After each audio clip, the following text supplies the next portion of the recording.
ঈদুল আজহাকে ঘিরে বাজারে বেড়েছে সব ধরনের মশলার দাম, বিশেষ করে এলাচের দাম বেড়েছে বেশি। এছাড়া জিরা, লবঙ্গ, দারুচিনি, কালো জিরার দামও কমেনি। পেঁয়াজ রসুনের দামও বাড়তি।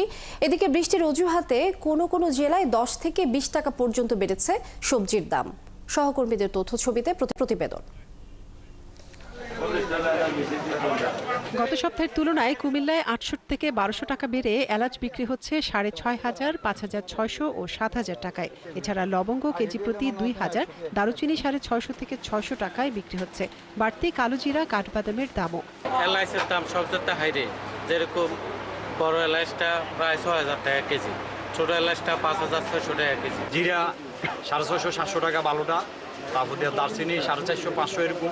চট্টগ্রামের খাতুনগঞ্জে ও খুচরা বাজারে লার্জ মিডিয়াম গ্রেড এলাচ বিক্রি হচ্ছে ৪১০০ টাকায়, আর আরএস জাম্বো এলাচের দাম ৪৭৫০ টাকা। বইয়ের মারা এখানে আপনার যে ক্রপস কম হওয়ার কারণে এবং ওখানে বুকিং রেট বাড়ার কারণে এখানে আন্তর্জাতিক বাজার বাড়ার কারণে এখানে বাজারটা বেড়েছে। মানিকগঞ্জেও মশলার দাম কমেনি। জিরা বিক্রি হচ্ছে ৭০০ থেকে ৮০০ টাকা, দারুচিনি ৬০০ টাকা, লবঙ্গ ১৬০০ থেকে ১৮০০ টাকায়, আর এলাচ ৫০০০ থেকে ৫২০০ টাকা ও গোলমরিচ বিক্রি হচ্ছে ১২০০ টাকা কেজিতে। এছাড়া পেঁয়াজ ৫৫ থেকে ৬০, রসুন ১২০ থেকে ১৫০ এবং আদা ১২০ টাকায় বিক্রি হচ্ছে। আর বৃষ্টির অজুহাতে সবজির দাম কেজিতে বেড়েছে ১০ থেকে ২০ টাকা।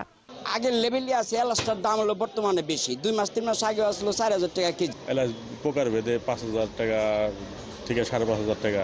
রাজশাহীতেও মশলার দাম স্থিতিশীল রয়েছে। প্রতি কেজি জিরা বিক্রি হচ্ছে ৬৮০ টাকা, ১০ গ্রাম এলাচ মান ভেদে ৫৫ থেকে ৪৫ টাকা, লবঙ্গ ও গোলমরিচ ১০ গ্রাম ১৫ টাকা এবং ১০০ গ্রাম দারুচিনি ৬০ টাকায় বিক্রি হচ্ছে।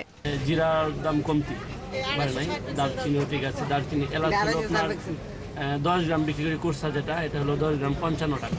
এদিকে ফরিদপুরের বাজারে বাড়েনি কোনো ধরনের মশলার দাম, তবে ঈদের আগ মুহূর্তে দাম কিছুটা বাড়তে পারে বলে ধারণা করছেন ব্যবসায়ীরা।